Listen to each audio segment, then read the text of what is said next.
Jésus, je te demande vraiment de m'investir pendant ces quelques dizaines de minutes. Non pas moi, mais toi à travers moi.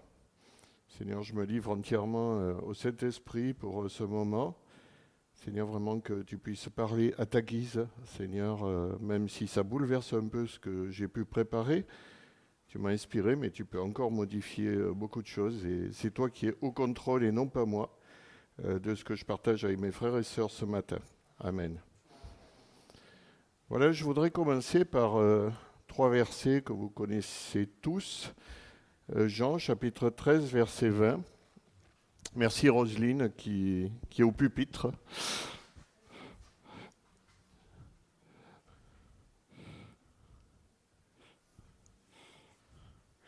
Alors je vous le lis le temps qu'il arrive. Celui qui reçoit celui que j'aurais envoyé me reçoit, et celui qui me reçoit reçoit celui qui m'a envoyé.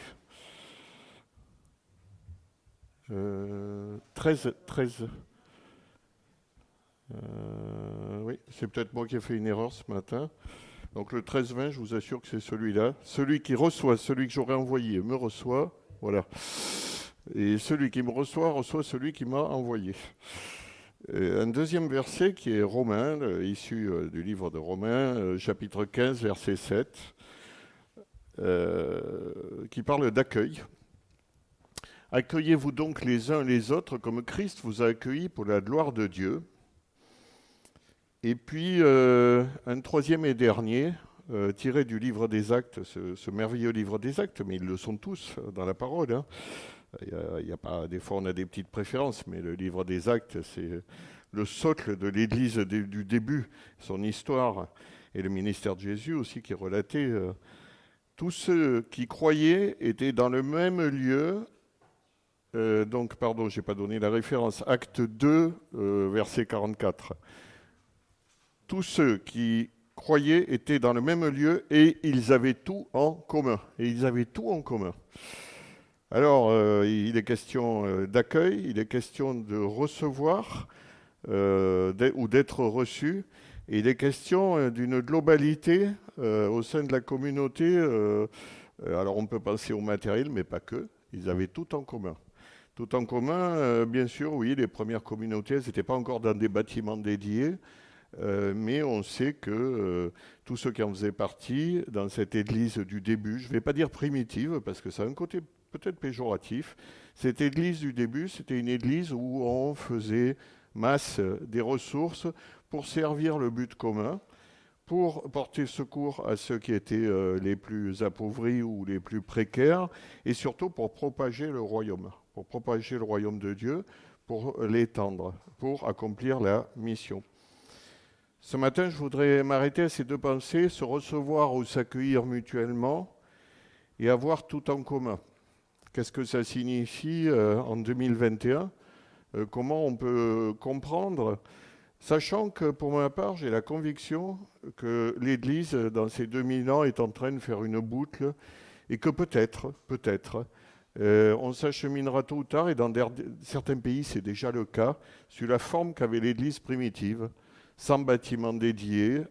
C'est plein d'endroits où, pour des raisons notamment de persécution, on revient aux églises de maison en petit nombre et où il y a cette collectivisation, mais pas au sens communiste du terme, c'est cette collectivisation des moyens pour propager le royaume de Dieu.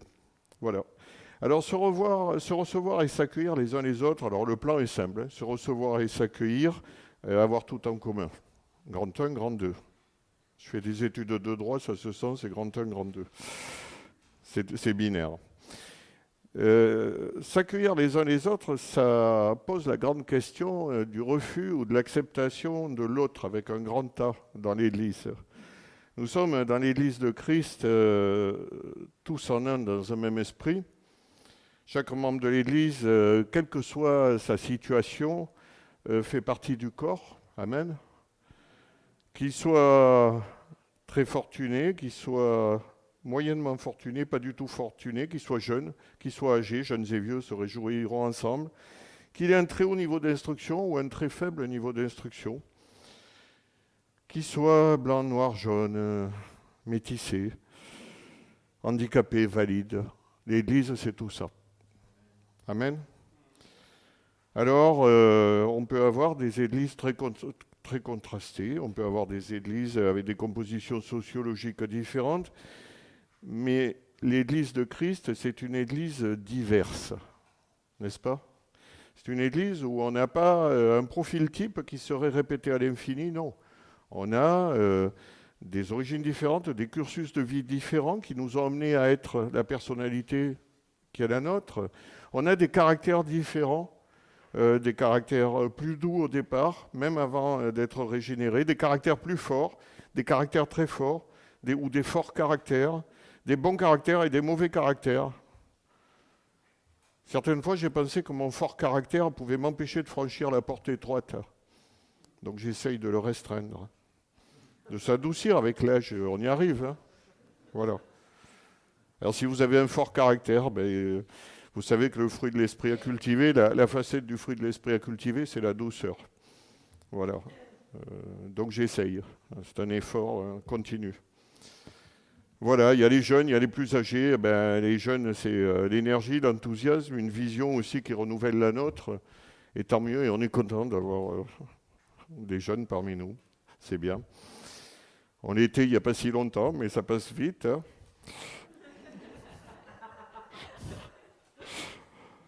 Un tel est âgé ou médium âge, merci pour l'expérience qu'apporte l'âge, merci pour la sagesse, merci pour le catalogue de ce qu'il a déjà vécu, qu'il y amène des éléments, parce que les situations des fois se répètent, les contextes se répètent, et la vision des cheveux blancs, c'est une vision qui finalement embarque pas mal d'historique, pas mal d'apprentissage de la vie. Voilà, alors toutes ces choses... on a aussi nos frères et sœurs du voyage. Alors c'est des fois une foi un peu différente. C'est vrai, une façon de l'exprimer tout au moins, qui est différente. Voilà autant de richesses des différentes cultures, des différentes sensibilités, des différentes approches dans la foi, des manières de louer, de prier, parfois différentes, parfois un peu plus tonitruantes, parfois un peu plus intériorisées, parfois un peu plus discrètes. Peu importe, peu importe. C'est pas ça qui est important. Autant d'approches parfois un peu différentes de la parole, sans la dénaturer bien sûr, mais une lecture un peu différenciée, ou une perception un peu différenciée, ou une expression un peu différenciée. Moi j'ai vécu dans des églises où il y avait de forts contingents polynésiens, qui apportaient beaucoup notamment dans le chant. C'était une approche comme ça. J'ai traversé des églises où il y avait de fortes communautés vietnamiennes et c'était encore une autre approche. Et puis on a les différentes familles dans le monde chrétien, du plein évangile. On a les pentecôtistes. À une époque, on disait péjorativement les pampans, quand on les aimait pas. Parce que c'était des gens, quand ils arrivaient quelque part, qui étaient incontrôlables. Voilà. Qui criaient très fort, qui louaient très fort, qui chantaient très fort. Ouais, peut-être, mais ils font partie du peuple de Dieu. Oui ou non? Bon. Il y a les baptistes, les darbistes, plus axés sur l'étude de la parole, les mémonites. Allez, les amish. Ben non, nous, on ne se transporte pas dans des petites carriolets à cheval, on n'a pas des chapeaux en paille, on n'a pas des chemises sans boutons qui sont un signe de mondanité, etc. Pourquoi pas? Les Vies et Lumières, c'est particulier. Vous savez, dans mes activités de mairie, je suis souvent appelé à aller visiter les camps, quand on a des camps du voyage qui s'installent, pour renouer le contact quand c'est des camps évangéliques avec un pasteur. Voilà, et c'est là aussi une sensibilité un peu différente, mais on fait partie de la même famille, fondamentalement, dans la mesure où on partage Christ, notre Seigneur. Alors, on a pu croiser toutes sortes, si on fait un rewind, si on rembobine la bande en arrière, on a pu croiser toutes sortes de frères et sœurs, chacun représentant une sensibilité, une manière d'être, et vraiment ce sens de s'accueillir, se recevoir et s'accueillir les uns les autres, c'est ne pas s'enfermer dans notre cadre de référence qui voudrait que le chrétien idéal pour nous, il soit dans une petite boîte ou un petit tiroir très formaté. Parfois, le frère ou la sœur, il peut être surprenant. Il peut être assez différent de notre manière d'être, mais néanmoins c'est mon frère et c'est ma sœur. Et il fait partie du peuple de Dieu. Voilà, alors c'est une mosaïque incroyable. Les associations humaines, tous les groupements humains ont du mal à rassembler la diversité que représente le peuple de Dieu. La Bible nous dit dans l'Apocalypse de tout peuple, toute race, toute nation. Donc ça veut dire un champ immense de particularités, de différences, et tant mieux.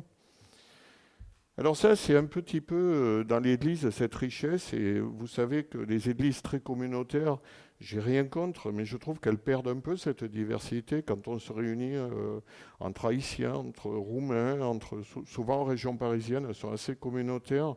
Je trouve qu'on perd un peu cette diversité.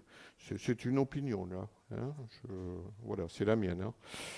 Alors, le monde qui nous entoure, au contraire, je ne sais pas si vous avez aussi cette perception, devient de plus en plus compartimenté. Compartimenté.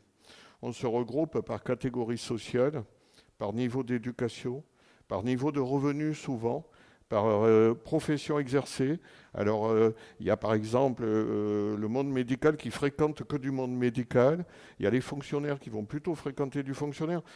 Parfois, c'est un petit peu atténué, c'est un peu nuancé, mais souvent, il y a cet aspect-là de compartimentage. Les sociologues parlent en 2021 d'une évolution de clans, des clans qui se constituent selon des ressemblances. Voilà. Vous savez, moi, je suis issu d'un monde professionnel où, en principe, on a la même mutuelle. On fait des promos communes dans des écoles où tout est fait pour que ça se marie au sein de la même profession. On y a échappé, n'est-ce pas, Hélène? Voilà. Un camarade de travail me disait « moi, j'aimerais bien jouer au golf. Il y a un golf à Manicourt, ça me ferait plaisir. » Et puis, il me regarde consterné et dit « ouais, mais il n'y a pas de section ATSCAF. » L'ATSCAF, c'est l'Association sportive des administrations financières. Donc, dans la mesure où il n'y avait pas une section golf, il ne pouvait pas aller jouer au golf. Je lui ai dit, mais tu peux y aller autrement qu'en restant dans... Voilà. Bon. Donc, pour vous dire, cet aspect très compartimenté, avec des petites cloisons qui, petit à petit, compartimentent les gens. Et l'Église de Christ, c'est exactement l'inverse. C'est exactement l'inverse. L'Église de Christ, c'est une église où on peut faire la bise en arrivant à son rendez-vous chez le dentiste, parce que c'est un frère en Christ, par exemple. Et je pense à Octave ou Damaris. Enfin, de faire la bise un peu moins en ce moment, mais l'esprit y est, voilà. Le monde qui nous entoure aussi, c'est un monde de polémique. Et c'est une part importante du message. On parle même de gens qui exercent la fonction de polémistes. C'est-à-dire d'émissions d'opinion très très fortes, destiné à créer des débats souvent houleux. Et je voudrais, là tu vas avoir quelques petits versets à sauter en avant, je suis désolé Roselyne, c'est Tite chapitre 3 verset 9. Tite chapitre 3 verset 9. Je ne l'avais pas prévu dans cet ordre-là, je commence à être un peu bousculé, tant mieux. Voilà. Voilà ce qui est bon et utile aux hommes, et évite les discussions folles, les généalogies, les querelles, les disputes relatives à la loi, car elles sont inutiles et vaines. Donc là, on parle de querelles, on va dire, autour de la parole. Ce qui est plus grave, c'est quand les querelles ou les polémiques du monde extérieur, et Dieu sait qu'elles sont nombreuses, et je vous annonce une mauvaise nouvelle, c'est que certainement avec l'effervescence de 2022, ça va s'accentuer, c'est quand elles pénètrent et qu'elles rentrent dans l'Église, et qu'elles créent des divisions entre nous. Alors, je veux juste vous faire quelques petits schémas sur 3 choses. Je ne sais pas où est passé le marqueur. À gauche. Super, merci. C'est où il est. Hein. On est tous face, je m'effacerai ensuite pour que vous puissiez lire 3 choses.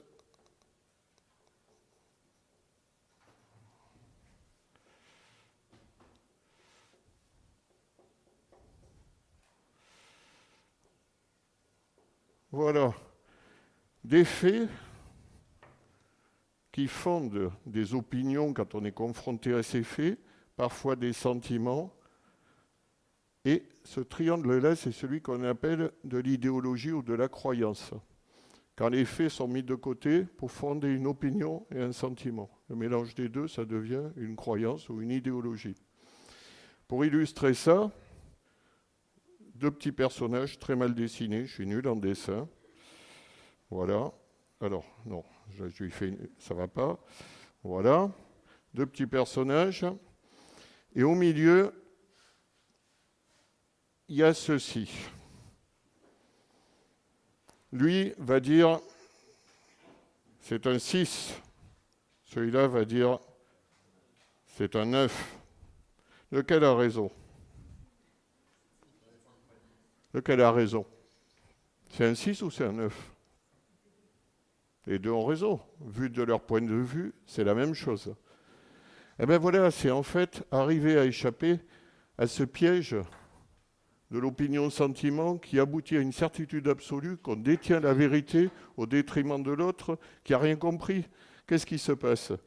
Mon opinion est que je vois un 9, mon sentiment est que l'autre, quand il dit 6, c'est très mauvais, et il n'a rien compris. Et vice-versa, l'autre va dire la même chose. Alors, est-ce qu'en Église, on a vocation à vivre ce genre de choses? Moi, je crois que non. Et je crois surtout qu'il faut qu'on se méfie de cette pollution.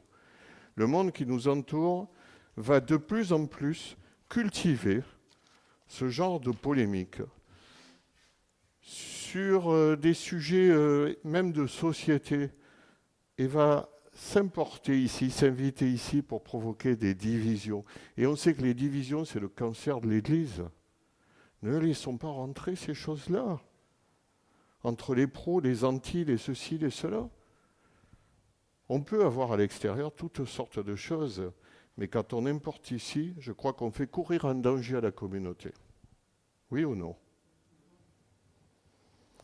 Alors, l'unité à travers la prévention des sujets qui n'en valent pas la peine, à travers le fait d'éviter d'exprimer trop fort, trop idéologiquement des convictions externes à la parole, en plus, souvent, dans l'époque où nous vivons, qui finalement créent autant de coins.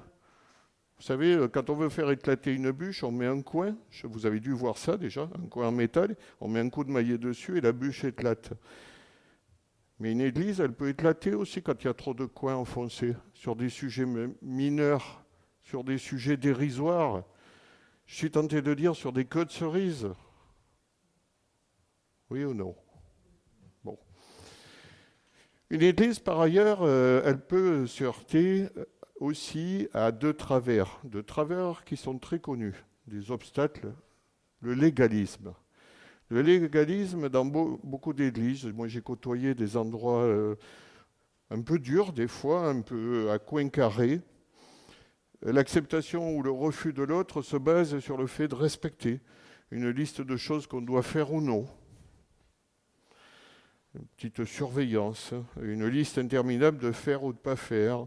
Moi, j'ai fréquenté notamment une église il y a bien longtemps, et c'était même pas sur la Nièvre, où il y avait une surveillance de la tenue des femmes. C'était au début, Hélène n'était pas convertie, je l'ai amenée une fois, au bout d'un quart d'heure, elle a remis son anorak, elle a dit « je sors, je m'en vais ». Premier contact. Donc c'était un endroit très très légaliste. Très très légaliste. Et ça n'allait pas vraiment dans le sens de convaincre ou d'attirer quelqu'un d'extérieur, c'était pas facile. J'ai vécu dans des églises où un trop fort niveau de diplôme des femmes et l'exercice d'une profession par l'épouse était mal vu. L'épouse devait rester à la maison et s'occuper des enfants. Allez dire ça à quelqu'un qui a un master 2 et qui a fait 6 ou 7 ans d'études. Moi, je pense que ça ne colle pas vraiment et je ne vois pas où on va pêcher ça dans la parole. L'époque évolue aussi.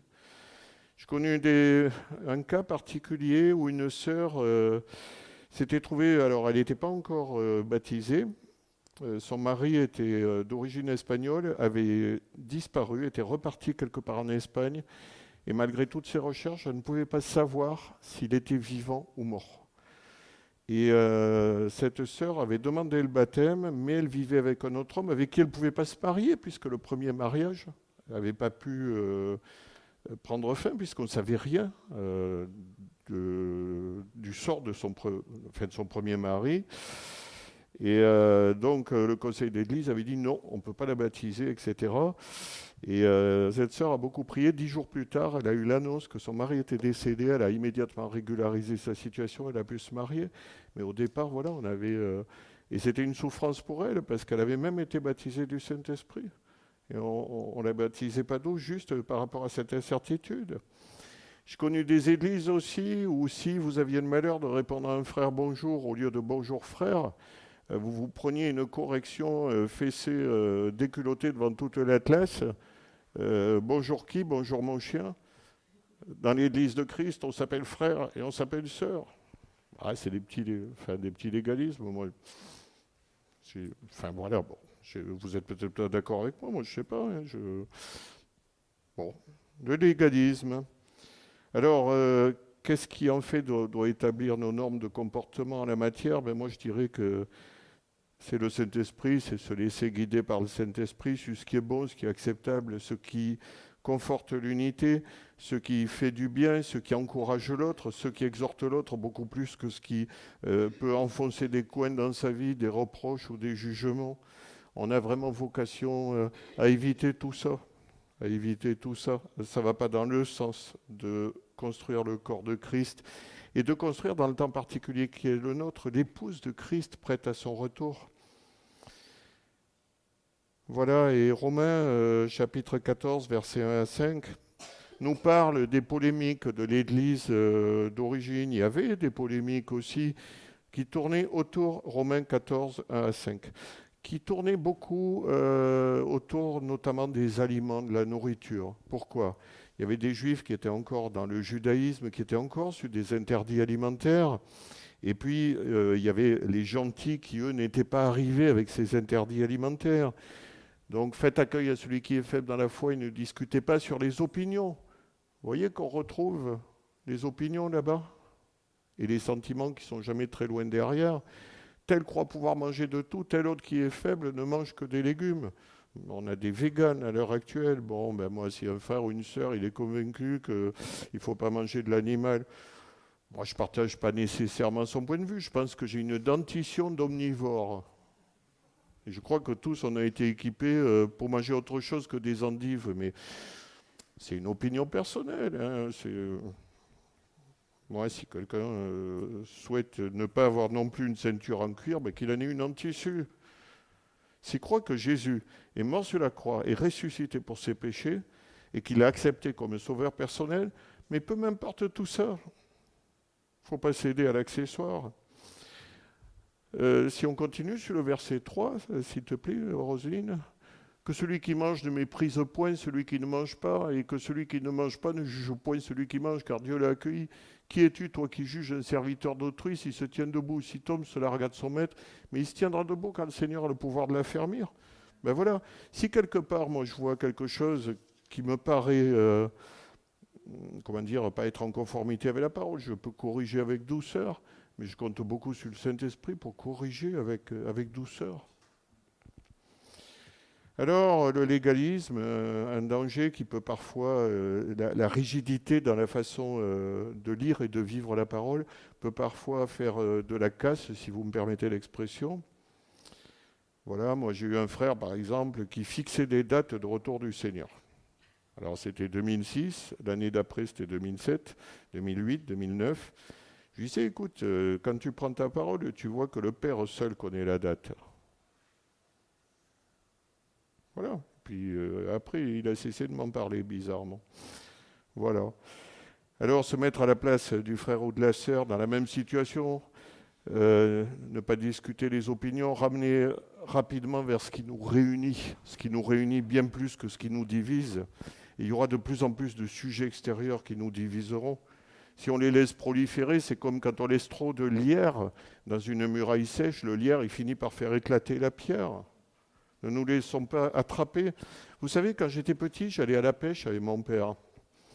Alors, il y a des pêcheurs, avec un accent circonflexe, je précise, dans l'assemblée. Des fois, le poisson, il pique. C'est le terme qu'on emploie? Il pique. Alors, nous, on utilisait le terme piquer. C'est quand un poisson vient heurter le fil de nylon de la ligne. Donc, le bouchon bouge un petit peu. Mais c'est juste parce que le poisson a heurté le fil. Et puis, d'autres fois, le poisson, il tire un petit peu sur le verre, mais sans avaler l'hameçon. Ça pique. Et puis, d'autres fois, il avale l'hameçon. Quand on part sur les discussions, les généalogies, les querelles et les discordes, excusez-moi, mais on vient d'avaler le grand hameçon que l'adversaire a installé pour nous diviser. On a mangé le verre, il avait l'air appétissant, mais l'hameçon, il est planté dans notre mâchoire et dans celle de tous les frères et sœurs qui vont subir une position idéologique dure ou une sorte d'immixtion de la polémique. Et c'est dangereux. On peut avoir aussi, en termes d'unité d'Église, une partialité. Est-ce que Jésus avait des affinités particulières quand il est monté sur la croix et qu'il a péri sur la croix? Est-ce qu'il avait des préférences dans ceux qui seraient sauvés parce qu'ils consentaient sa vie sur la croix? Est-ce qu'il a dit, voilà, moi, il y a telle catégorie de population, je donne ma vie en sacrifice pour cette catégorie, tous les autres? Il a donné sa vie pour tous, pour chacun. Chacun, ça veut dire tout le monde. Moi, j'ai vécu aussi dans des églises où on disait ouais, mais on se fréquente qu'entre Africains parce qu'on a des affinités. Et la femme du pasteur avait répondu quelque chose que je viens de vous dire. Est-ce que Jésus a eu des affinités sur la croix? Et ça pourrait se décliner dans l'autre sens. C'est un exemple, c'est pas... Voilà. Alors, la partialité, Jacques, chapitre 2, verset 9, nous dit... Jacques, chapitre 2, verset 9. Mais si vous faites exception de personnes, ou dans une autre version, des différences entre les gens, vous commettez un péché, vous péchez. Et vous êtes condamnés par la loi comme des transgresseurs. Le préjugé, le favoritisme, la discrimination dans le corps de Christ, s'approcher de ce qui me ressemble et ignorer ce qui est plus éloigné de mon cadre, je crois que c'est une erreur aussi, et c'est aussi un risque pour l'unité. Il est naturel au sein d'une église que parfois on ait un peu plus d'atomes crochus. J'aime pas trop ce terme non plus, mais oui, c'est une tendance naturelle, on se rapproche parfois de ce qui nous ressemble plus. Mais ça, je crois franchement que c'est pareil, il faut lutter contre ça et s'astreindre à aller vers, en quelque sorte, celles et ceux qui sont différents de nous, qui ne partagent pas exactement la même façon de vivre ou nos affinités. Voilà. Ne pas créer des compartiments dans l'Église, des clans. Romains, chapitre 14, versets 10 et suivants, nous adjure aussi, Romains, chapitre 14, versets 10 et suivants, « Mais toi, pourquoi juger ta sœur ou ton frère chrétien, et toi, pourquoi les mépriser? En effet, nous devrons tous nous présenter devant le tribunal de Dieu. » Dans les livres saints, on lit, « Moi, le Seigneur vivant, je le jure, tous les êtres humains se mettront à genoux devant moi et tous me rendront de gloire. » Donc là aussi, il n'y a pas de petit compartiment. Voilà.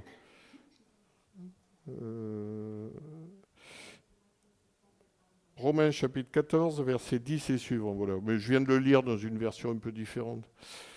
Voilà, la partie importante, c'est ça là. Voilà. Donc pas avoir des regards déviants. La parole nous dit aussi que l'œil est la lampe du corps. Vous savez, moi, j'ai été beaucoup en contact avec les ophtalmologues et ils vous mettent un espèce de gros bazar là, de lunettes en métal dans lesquelles ils insèrent des verres en disant c'est mieux, c'est moins bien. Donc autant de filtres qui permettent de mieux voir. Ou... Parfois, nous pouvons avoir des filtres dans le regard, y compris au sein de l'Église. Alors des filtres correcteurs, tant mieux, parce que ça vient du Saint-Esprit. Quand c'est correcteur, c'est quelque chose qui n'est pas très bon chez moi, mais qui peut être aussi des filtres déformants ou des préjugés. Il faut aussi qu'on fasse attention à ça. On sait que nous sommes dans une période où l'amour du plus grand nombre se refroidit. Et croyez-vous que Satan va hésiter à utiliser nos préjugés ou tout ce qui peut nous créer des divisions pour arriver à ses fins au sein de l'Église? Il est question d'un faible reste. Un faible reste, ça peut être lié à du découragement, ça peut être lié à de la dispersion. Et je crois que plus que jamais, il faut que nous cultivions l'unité parmi nous. Mais vraiment l'unité bénie autour de notre Seigneur. Plus que jamais. L'épouse, elle ne peut pas arriver en petits morceaux devant son mari, si vous me permettez l'expression. L'épouse, c'est un corps constitué et homogène et beau. Et cette beauté passe aussi par cette unité. Cette unité de cœur, avoir tout en commun.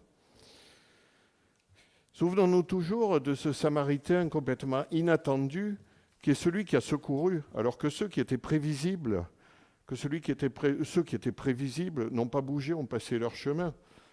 Se recevoir et s'accueillir les uns les autres en évitant le légalisme et la partialité. Je crois que c'est des enjeux, que c'est des objectifs, même pour nous.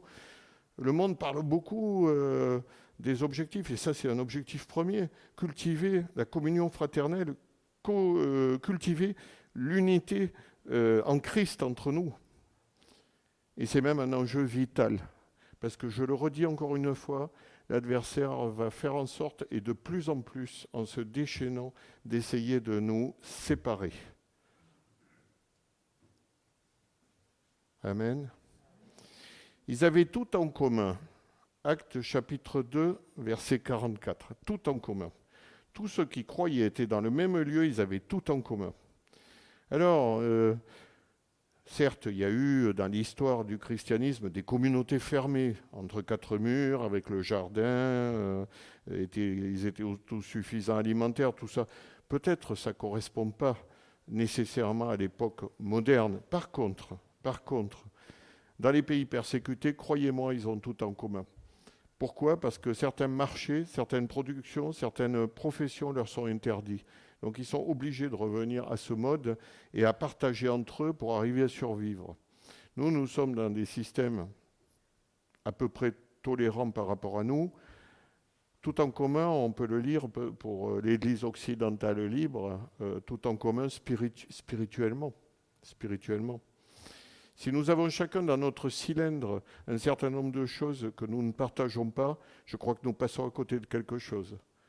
Et je redis encore cette nécessité de transparence. Il y a des choses qui sont difficiles dans nos vies.